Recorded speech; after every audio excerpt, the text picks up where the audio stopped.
오늘 이 말씀을 통해서 후회 없는 마지막이라는 생각을 좀 같이 나누고 싶습니다. 최원병 목사님이 마지막 설교를 하셔야 되는데 제가 어떻게 올해 마지막 샤밧 예배 말씀을 같이 나누게 되었습니다. 우리 모두가 다 느끼는 거지만 올해는 다른 어느 때와 참 많이 다른 한 해를 우리가 보내고 있다라는 생각을 하게 됩니다. 1월에 발생한 코로나 바이러스가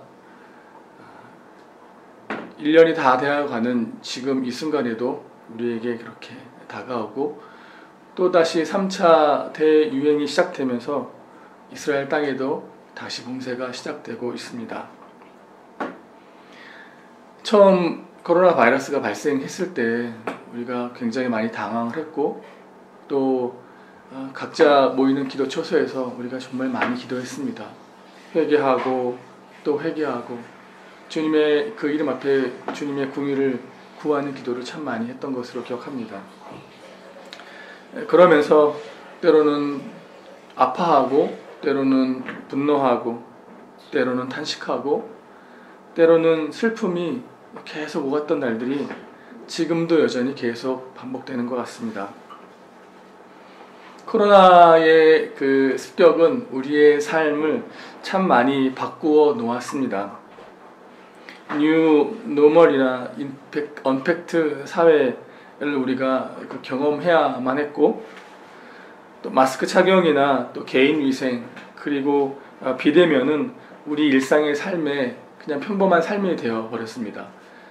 마스크 없이는 나가서 아무것도 할 수 없는 그런 삶이 되어 버렸죠. 이스라엘뿐만 아니라 한국 그리고 전 세계적으로 국가적인 위기를 정말 많이 경험하고 있습니다. 코로나를 겪으면서 교회에도 참 많은 변화를 가져왔던 것 같습니다. 어떻게 보면 교회가 참 많이 위기를 겪고 있는 것 같습니다. 사람을 만나고 같이 예배하고 찬양하고 교제하고 해야 하는 그 교회가 이제는 비대면으로 만날 수 없고 교제할 수 없고 같이 식탁에 나눔을 할 수 없는 그런 어려운 그런 시기 가운데 있는 것 같습니다. 그러면서 우리에게 던져진 질문들은 하나님께서 이러한 그 코로나 시기 가운데 고통과 단절과 두려움과 이 불안한 시기 가운데 보냄을 받은 교회가 어떤 삶을 통해 하나님 나라를 증언하기를 원하시는가? 교회는 어떤 모습으로 서기를 원하시는가? 라고 하는 질문이 오늘 우리에게 주어진 질문이 아닌가 싶습니다. 선교 현장도 마찬가지입니다. 코로나를 겪게 되면서 저희 교단도 마찬가지이지만 교단마다 단체마다 이 코로나 시대 그리고 코로나 이후 시대에 어떻게 선교적 그 과업을 완수해야 하는가, 선교사들은 현장에서 어떻게 삶을 살아야 하는가 라는 그 물음 앞에 정말 많이 강의와 논의와 대화와 이런 것들이 참 많이 있었던 것 같습니다. 그러면서 우리에게 던져진 질문은 다시 일상으로 돌아갈 수 있을까? 이런 질문들이 우리에게 참 많이 주어지고 생각해 보는 것 같습니다. 우리의 삶 가운데 하나님의 섭리가 있습니다. 우리가 주님을 만나기 이전에도 하나님께서 우리의 삶 가운데 보이지 않는 손길로 역사해 오셨습니다. 주님을 믿고 살아가는 이 순간에도 우리가 인지하는 그런 범위 내에서 하나님의 섭리가 있었습니다. 또 우리가 다 이해하지 못하는 그런 범위 안에 우리가 생각하지 못하는 우리가 깨닫지 못했던 그 범위 안에 역시도 하나님의 섭리가 있었습니다. 우리의 미래는 더 말할 나위 없겠죠.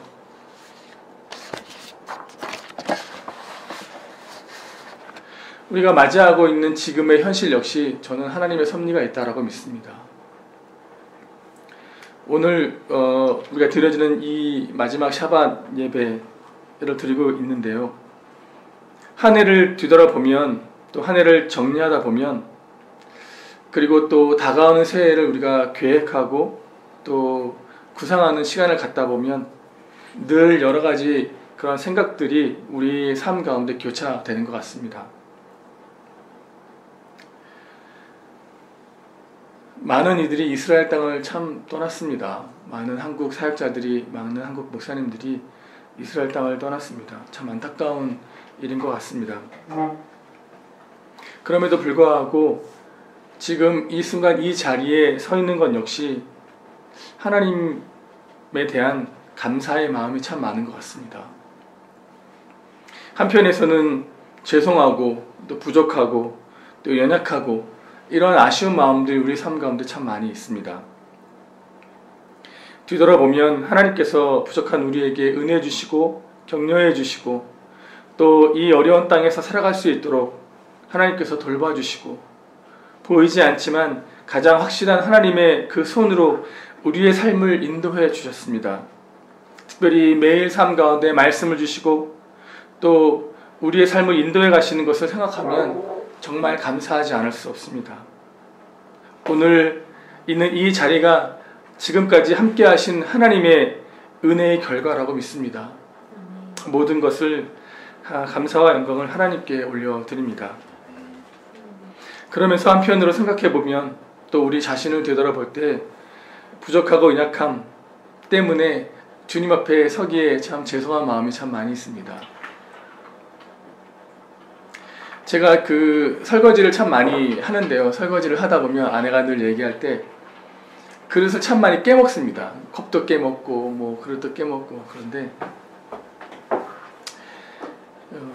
우리 자신을 생각해 보면 참 깨어진 그릇 같습니다. 하나님께서는 날마다 나 자신에게 은혜 주시고 또 돌보시고 공급하시고 사랑을 부어주시는데 그리고 그 축복을 우리의 그릇에 담아주시는데 그 그릇이 깨어져 있기 때문에 그것을 다 누리지 못하는 그런 모습을 보게 됩니다. 흘려버리게 되는 것이죠. 하나님께서 축복과 은혜를 담아주실 때에는 그것을 다른 사람에게 잘 전달해 주라고 그렇게 담아 주셨는데 전달하려고 가다 보면 어느새 이렇게 흘려 버려져서 전달할 것이 없는 그런 우리의 모습을, 나의 모습을 보게 되는 것입니다. 그러면서 참 죄송하고 아쉬운 마음을 갖게 됩니다. 우리가 그렇게 깨어져 있기 때문에 더 주님 안에, 더 주님의 그 은혜 안에 머물 수밖에 없을 것 같습니다. 오늘 예배를 드리면서 또 우리 인생의 마지막을 또 생각해 보게 됩니다. 후회를 하고 아무리 많은 아쉬움이 남아도 더 이상 어떻게 해볼 수 없는 마지막 때가 우리의 삶 가운데 다가온다는 것입니다. 때문에 후회 없는 마지막, 이 말씀을 통해서 좀 생각해 보고 싶습니다. 사도 바울은 한평생 주님을 위해서 열심히 달려온 삶을 살았습니다. 때로는 예수님을 정말 몹시도 핍박하는 그런 삶을 살았고 그런 삶에서 처음 주님을 만나서 복음의 은혜를 경험했고 또 그 후에 평생을 유대인뿐만 아니라 이방인을 위해서, 이방인을 향해서 나아갔던 삶을 살았습니다. 평생을 그렇게 전도하면서 한 생애를 살았고 그가 인생을 마무리할 때에 로마의 감옥에 갇혀서 복음의 일을 함께했던, 담당했던 그 빌립보 교회를 생각하면서 기쁨을 누리고 그들에게 감사의 표현을 한 것이 오늘 빌립보서입니다. 오늘 함께 읽은 이 부분은 인생이 얼마 남지 않았지만 그 남은 인생마저도 그가 어떻게 살겠다고 하는 것으로 다짐하고 또 다짐하는 그의 기도와 다짐이 묻어있는 그런 본문이라 말할 수 있습니다.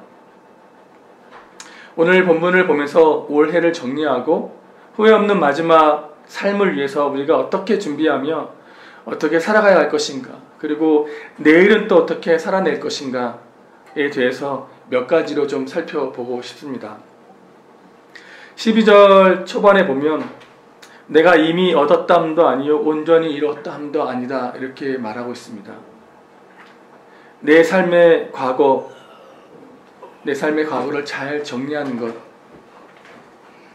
것이 필요합니다. 새 번역에 보면 나는 이것을 이미 얻은 것도 아니며 이미 목표점에 다다른 것도 아니다 라고 그렇게 말하고 있습니다. 사도 바울은 달려갈 길을 생각하기 이전에 나름대로의 자신의 과거를 정리하고 있는 것입니다. 내가 이미 얻었다 함도 아니고 온전히 이뤘다 함도 아니다 라고 말하고 있습니다. 무엇을 얻고 또 무엇을 온전히 이룬 것인가 라는 것들을 생각해 보면 그 전 10절 11절의 말씀에 보면 내가 그리스도와 그의 부활의 권능과 그 고난의 참여함을 알고자 하여 그의 죽으심을 본받아 어떻게 해서든지 죽은 자 가운데서 부활에 이르려 함이라 라고 말하고 있습니다. 바울은 여기서 세 가지를 언급했습니다. 먼저는 내가 그리스도와 라고 말하고 있습니다. 바울이 정말 온전히 원했던 것은, 그가 온전히 추구했던 것은 바로 예수님 자신입니다. 그리고 또 다른 하나는 바울은 예수님의 부활의 그 권능, 부활의 그 생명을 충분히 알기를 원했습니다. 그리고 그것을 체험받기 원했습니다. 그리고 그 부활의 권능과 그 생명을 이 땅 가운데서 펼쳐내기를 원했습니다. 그리고 그 다음에 고난의 참여함을 얻고자 했습니다. 그것을 알고자 했습니다. 더 생각해보면 바울의 그 소명, 바울의 부르심, 그에 대한 하나님의 계획에 있어서 그가 다 마시기를 원했습니다. 그가 인생에게 주어졌던 그 고난의 잔을 다 마시기를 원했습니다. 그것이 그의 인생의 목표였고 그것을 잡기를 원했고 그것을 또 온전히 이루기를 원했던 것을 볼 수 있습니다. 그가 둯대를 삼았던 것이 바로 그것입니다. 때문에 사도 바울은 내가 이미 얻었다함도 아니고 온전히 이루었다함도 아니라 라는 그런 표현을 사용했던 것입니다.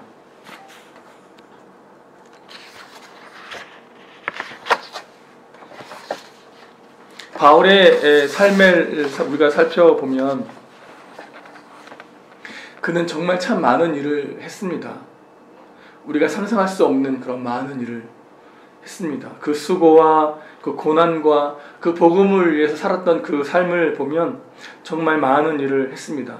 그런데 13절에 보면 오직 한 일 뒤에 있는 것은 잃어버리겠다라고 그렇게 말하고 있습니다. 그것을 다 잃어버리겠다라고 말했습니다.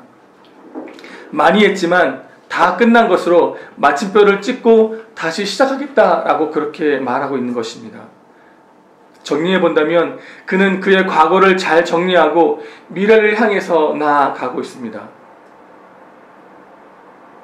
이 말씀을 묵상하면서 우리가 적용할 수 있는 것은 우리가 후회 없는 마지막을 어떻게 준비할 수 있는가 라는 것을 우리가 생각해 볼 수 있습니다. 그것은 바로 내 생의 과거, 내가 올해 살았던 삶의 과거를 잘 정리하는 것입니다. 내 삶의 과거, 육체의 남은 때를 어떻게 살아가야 할 것인가? 그것은 나를 향한 하나님의 부르심, 그의 뜻 안에서 내 인생을 잘 정리하는 것입니다. 사도 바울은 5절, 6절에서 이렇게 이야기했습니다. 나는 8일 만에 할례를 받고 이스라엘 족속이요 베냐민 지파요 히브리인 중에 히브리인이요 율법으로는 바리새인이요 열심으로는 교회를 핍박하고 율법의 의로는 흠이 없는 자다라고 자신을 소개하고 있습니다. 바울은 어떤 사람입니까? 그의 출신 성분이 탁월할 뿐만 아니라 그의 행위가 놀라운 사람이었습니다. 율법의 의로는 흠이 없다는 것은 아무나 할 수 있는 일이 아니었습니다. 그 당시 율법이 얼마나 많은 사람들을 족쇄처럼 잡아 놓은 것이었는데 그는 율법의 그 의로는 흠이 없다라고 고백할 정도로 그는 탁월한 사람이었습니다. 이것만 보더라도 그는 정말 자만할 수 있었던 사람입니다. 그렇기 때문에 지금 처해 있는 현실이 감옥에 갇혀서 처형을 기다리고 있는 이 순간이 어떻게 보면 더 절망적일 수 있고 어떻게 보면 그 과거의 삶의 향수에 빠질 수밖에 없는 그런 상황이었지만 그럼에도 불구하고 그는 자신의 과거를 믿음 안에서 그 복음 안에서 성령의 인도하심 가운데 나름 잘 정리하고 있는 것입니다. 그리고 그 정리한 내용을 오늘 우리가 우리가 함께 읽은 이 본문입니다. 우리가 앞으로 나아가고 후회 없는 인생을 준비하기 위해서 우리의 과거를 잘 정리해야 합니다.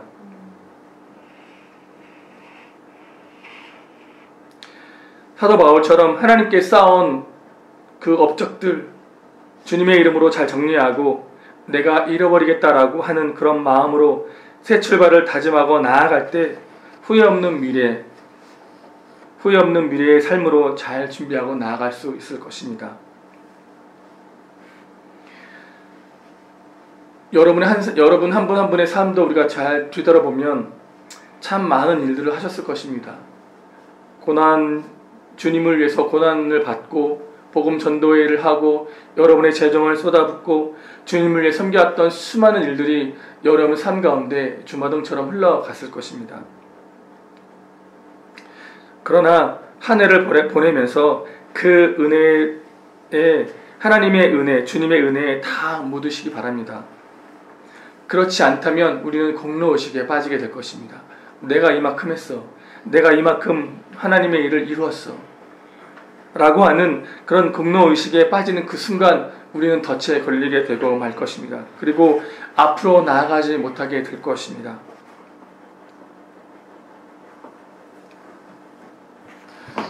조금 더 생각해 보면 우리가 주님을 위해서 쌓은 좋은 일들도 많이 있었지만 또한 아픔의 일들도 있었을 것입니다.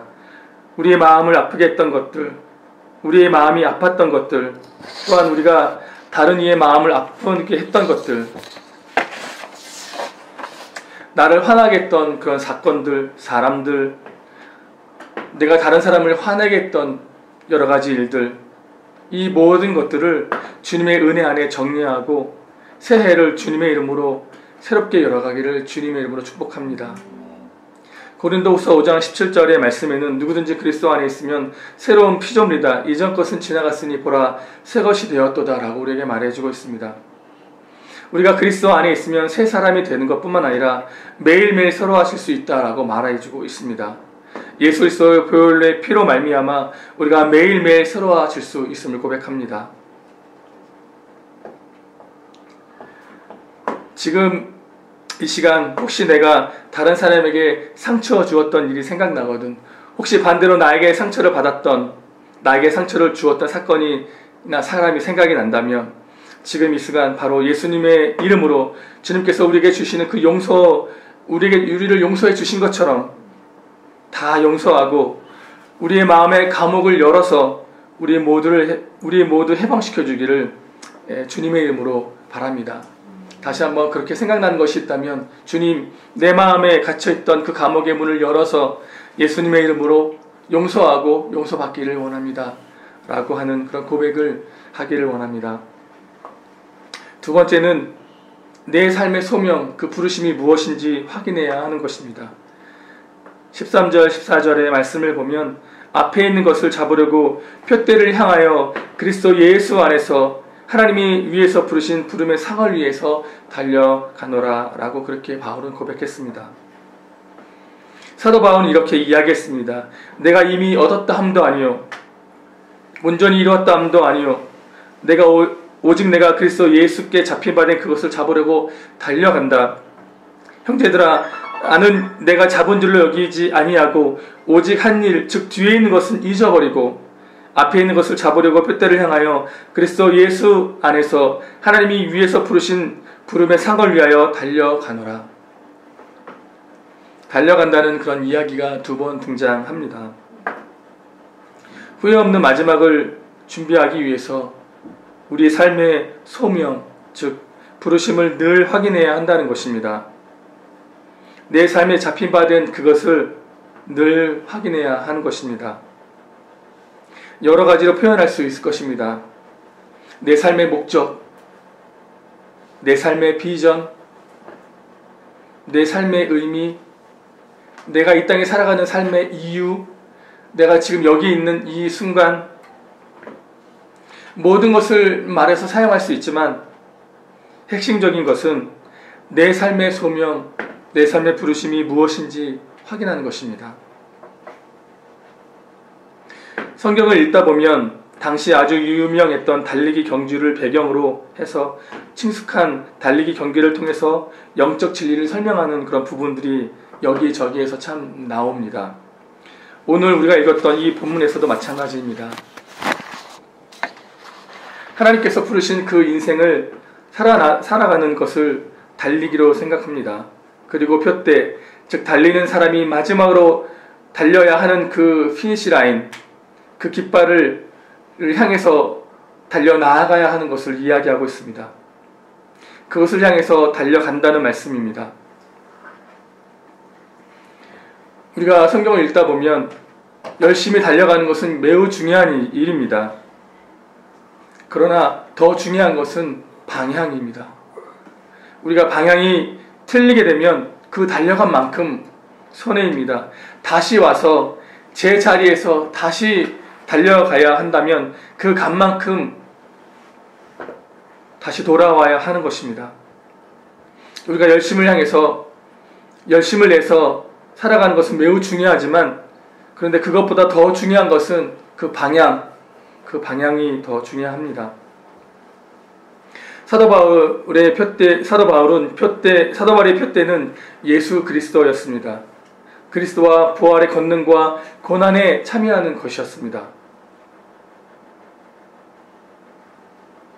오늘 이 아침에 이 말씀을 묵상하면서 그리스도를 향해 달려가고 부활의 권능을 체험받고 그 권능으로 사역하면서 그 권능을 체험적으로 알아가는 것은 너무나도 좋은 것일 것입니다. 그러나 고난의 분량을 다 마시고 주님께 가는 것도 중요합니다. 여러분에게 주어진 그 고난의 잔, 내가 마셔야 하는 그 고난의 잔, 내가 그렇게 삶을 살아야 하는 그러한 삶, 이런 삶을 각자에게 주어진 삶을 살아가는 것은 굉장히 중요하다라고 믿습니다. 우리는 그것을 때로 피해가고 싶어 합니다. 예수님도 그러하셨듯이 이 고난의 잔을 피하고 싶었지만 그러나 하나님의 뜻이라면 다 마시겠습니다라고 그렇게 고백했던 것입니다. 사도 바울도 동일하게 주님께서 그에게 맡겨주신 고난의 그 분량을 다 마시겠다고 하는 것은 그의 목표였습니다. 그가 달려갈 삶의 목표였던 것입니다. 때문에 여러분에게 주어진 그 삶, 소명, 부르심, 그 고난의 잔, 그 목표를 늘 확인하고 달려가시는 여러분 되기를 주님의 이름으로 축복합니다. 인생을 표현할 때 사람들은 안개와 같다라고 그렇게 이야기합니다. 때론 이렇게도 이야기합니다. TV나 이런 매체를 보면 야 인생 훅 간다 이런 표현을 쓰기도 하죠. 저도 나이가 많은 것은 아닌데 내 삶을 뒤돌아보면 정말 인생이 너무 빨리 흘러갔습니다. 오늘 아침에 그 나이가 조금 있으면 이제 며칠 있으면 이제 새해가 시작되면 나이가 한 살 더 먹잖아요. 한 살, 10살이라고 되게 좋아하더라고요. 그거 보면서 나는 그 삶의 나이를 덜 먹었으면 좋겠다라고 생각했는데 저도 그맘때 그렇게 좀 나이가 먹었으면 좋겠다 이렇게 생각한 적이 있었습니다. 인생을 살아가면 살아갈수록 주님 안에서 인생을 이렇게 살아낼수록 고백하는 것은 자랑할 만한 게 아무것도 없습니다. 대학 졸업하고 선교지에 가서 삶을 살고 와서 또 사역하고 다시 선교지 삶을 살고 이런 삶을 쭉 살아왔지만 제 인생을 뒤돌아보면 자랑할 것이 아무것도 없습니다. 늘 주님 앞에서 부끄러운 것밖에 없는 것 같습니다. 지나간 시간, 지나간 삶 다시 살 수 없습니다. 인생은 연습이 없다라고 이야기하지 않습니까? 한번 가보고 안 되면 또다시 되돌아가서 가는 것이 아닙니다. 가본 것만큼 시간이 지나고 젊음이 소요되고 우리의 힘이 우리의 물질이 소요되고 들어가는 것입니다.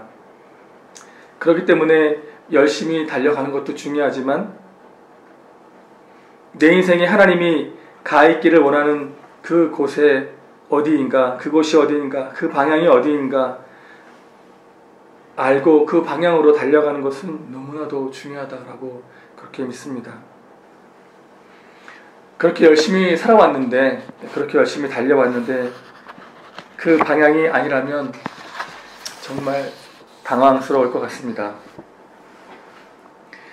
올해 우리 예루살렘 교회도 참 많은 일을 했습니다. 영혼을 위해서, 또 유대인들을 위해서 정말 많은 시간을 들였고, 또 많이 고민했고, 또 많이 생각했고, 또 그래서 예루살렘, 얼마 남지 않은 예루살렘 교회 식구들을 함께 정말 많은 좋은 일을 많이 했습니다. 거기에 우리의 에너지와 능력과 자원을 썼습니다. 그럼에도 불구하고 여전히 그 한계가 있다는 것을 느끼게 됩니다. 우리가 하고 싶은 일이 많이 있지만 다 할 수는 없는 것 같습니다.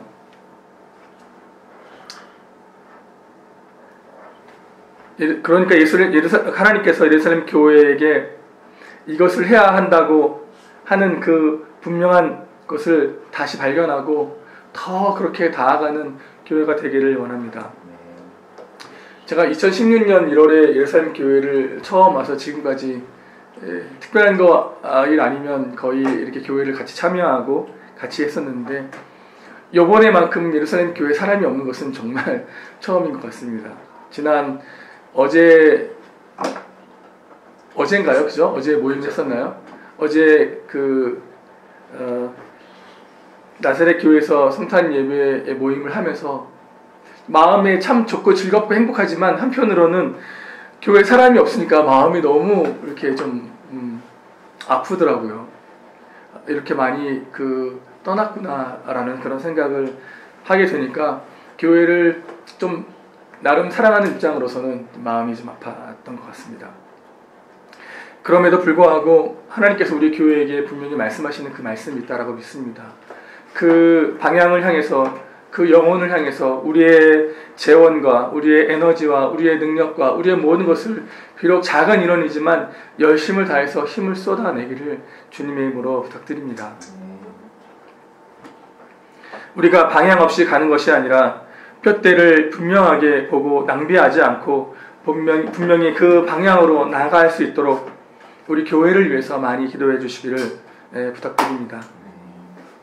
세 번째로 후회 없는 마지막을 어떻게 준비할 수 있을까? 그것은 나의 삶의 상급이 있다는 것을 꼭 기억해야 합니다. 14절의 말씀을 보면 예수 안에서 하나님이 위에서 부르신 부름의 상을 위해서 달려가노라 라고 이렇게 기록하고 있습니다. 사도 바울은 그의 인생에 상급이 있다는 것을 기대했습니다. 그리고 믿고 있었습니다. 고린도전서 9장 24절의 말씀을 보면 운동장에서 다름질하는 자들이 다 달릴지라도 오직 상을 받는 사람은 한 사람인 줄을 너희가 알지 못하느냐? 너희도 상을 받도록 이와 같이 다름질하라 라고 말씀해주고 있습니다. 히브리서에도 분명한 상에 대해서 언급하고 있습니다.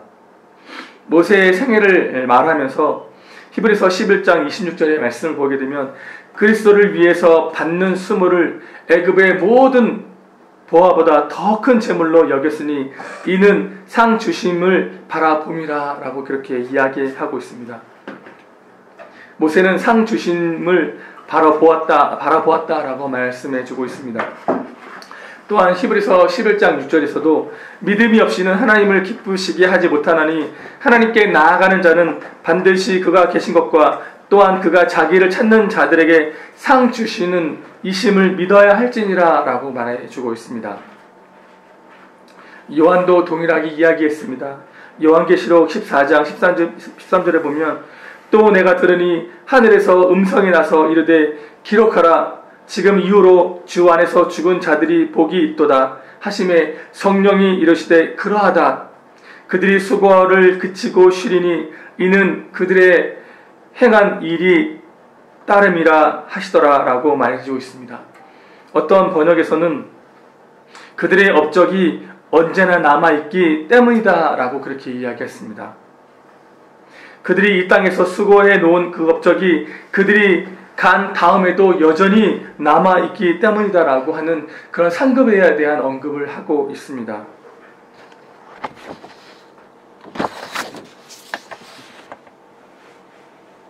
우리 인생을 다 마쳤을 때 우리는 시상대 위에 올라가게 되는 것입니다.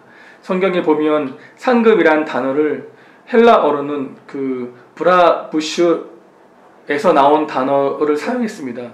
브라메리온이란 단어를 사용했는데요. 이 단어는 심판을 뜻하는 단어입니다. 심판을 통해서 상 줄 사람은 상을 주고 또 상을 받지 못한 사람은 벌을 받는다라고 그렇게 의미하고 있는 것입니다. 성경은 분명히 상에 대해서 우리에게 말해 주고 있습니다. 우리가 조금 전에 읽었던 그 말씀을 보면 사도 바울이, 히브리서 기자가, 또한 요한 사도가 동일하게 말해 주고 있습니다. 이것은 그들만의 생각일까요? 하나님의 생각이라고 믿습니다. 그들을 통해서 이 땅을 살고 있는 하나님의 백성들에게 우리가 구원받고 또 우리가 우리가 죄인이었던 상태에서 구원받았던 이 모든 것이 우리의 공로 없이 하나님의 은혜로 받았던 철저한 하나님의 은혜 안에서 우리가 받았습니다.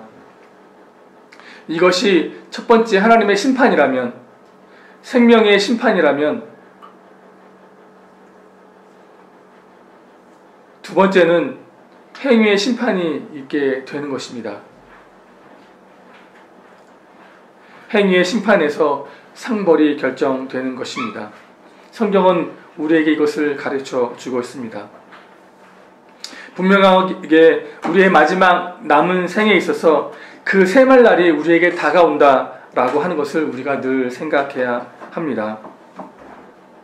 그리고 우리가 받을 상급을 기대하면서 살아갈 때 후회 없는 마지막을 더 잘 준비할 수 있게 될 것입니다. 그 상급이 무엇인지 저는 잘 모릅니다. 그 상급은 곧 심판을 통해서 나옵니다. 후회 없는 마지막 삶을 위해서, 마지막 그 삶을 살아가기 위해서 우리는 과거의 삶을 잘 정리해야 합니다. 사도 바울이 오직 한 일, 즉 뒤에 있는 것은 다 잃어버리고 말했던 것처럼 지금까지 우리가 살아왔던 삶을 되돌아보면서 우리가 공로의식에 빠져 있지 않고 그것을 다 정리해서 다 잊어버리시기 바랍니다. 우리의 공로가 아무것도 없음을, 우리의 그 공로가 0이라는 것을, 제로라는 것을 우리가 기억해야 합니다.